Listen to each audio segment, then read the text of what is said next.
આગળ વાત વડોદરાની કે જ્યાં વોર્ડ નંબર 1 માં દૂષિત પાણીની સમસ્યાથી લોકો પરેશાન છે। પરિમલ એવન્યુ વિસ્તારમાં 15 દિવસથી દૂષિત પાણીની સમસ્યા। ગટરના દૂષિત પાણી પીવાના પાણીની લાઇનમાં મિક્સ થતા લોકો પરેશાન છે। પોતાના ખર્ચે ટેન્કર મંગાવવા માટે સ્થાનિકો મજબૂર બન્યા। દૂષિત પાણીને કારણે અનેક લોકો બીમાર પડ્યાનો દાવો છે। પાણી પુરવઠા વિભાગની બેદરકારીથી લોકો હેરાન પરેશાન। અનેક રજૂઆત છતાં સમસ્યાનો ઉકેલ ન આવ્યો હોવાનો આરોપ છે। સમસ્યા જટિલ છે જ અને કોલેરા થઈ શકે એ પણ સમસ્યા છે, એટલે અમે પુષ્પાબેનના સહયોગથી આને બહુ ઝડપથી કામ કરાવી રહ્યા છે અને કરી રહ્યા છે। કાઉન્સિલર સ્થાનિક કાઉન્સિલર છે। બીજું જ્યાં બબ્બે માણસ હોય ત્યાં ચચાર મૂકેલા છે, એટલે કામ ઝડપથી થઈ રહ્યા છે અને ફોલ્ટ અમને મળી ગયો છે। કામગીરી ઝડપમાં થાય એટલું બધા માટે સારું છે, બીજું શું। અને પાણીના ટેન્કર એટલીસ્ટ જોઈએ, ડેલીના 5-6 તો જોઈએ। 18 મકાન છે, બધા જોડે બોર ને એવું બધું સુવિધા હોય ના હોય જરૂરી નથી। ઉનાળાનો ટાઈમ છે, પાણી સવારથી જરૂર હોય કેમ કે બપોરે 12 જ જરૂર હોય અને બધા જોબ વાળા છે, કોણ ઘરે ઘરે પાણી નાખી શકે ને એ બધું કરી શકે। પાણીની સમસ્યા તો 1 મહિનાથી છે અને એટલું ગંદુ ને ખરાબ પાણી આવે છે કે દુર્ગંધ બી બહુ જ મારે છે।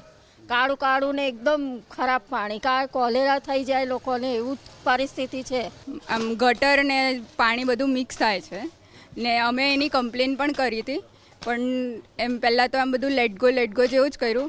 હવે ધીમે ધીમે થોડુંક કંઈક આ લોકો ખોદાય છે ને એક્શન થોડું ઘણું લે છે। અમને રોજના ખાલી 2 ટેન્કર મળતા હતા, અમને અમારા છોકરાઓ સાથે અને બધા સાથે પાણી જોઈએ। કોર્પોરેશનને રજૂઆત કરી છે, એ લોકો એવું કહે છે કે તમારી સાઈડથી પ્રોબ્લેમ આવે છે, પણ આખા TP13માં બધાની ત્યાં ગંદુ પાણી આવે છે। સૃષ્ટિ, ગોવર્ધન બધે ટેન્કર આવે છે, પણ એ લોકો કહે છે કે તમારો પ્રોબ્લેમ છે। હવે અમે અમારી સાઈડથી ચેક કરાવીએ છીએ, પણ અમને લાગતું નહીં અમારો પ્રોબ્લેમ છે, કોર્પોરેશનનો જ પ્રોબ્લેમ છે। અને આ વરસાદ પડે છે ને ત્યારે દર વર્ષે વરસાદી ગટરનું પાણી કે કોઈ બી ગટરનું પાણી મિક્સ થાય છે અને બધાના ઘરના અંડરગ્રાઉન્ડ ટાંકીમાં ગંદુ પાણી આવી જાય છે। આ ખર્ચો અમારા સ્વખર્ચે છે, જે ઘર દીઠ 2500 રૂપિયા આ લોકોએ અમને કહ્યા છે, જે અમારા માથે આવતો જ નથી। કેમ કે અમે જે વેરો ભરીએ છીએ એમાં પાણીનો પણ વેરો ભરીએ છીએ, રોડ ટેક્સ પણ ભરીએ છીએ, ઘરનો વેરો પણ ભરીએ છીએ, તો આ જવાબદારી કોર્પોરેશનની બને છે।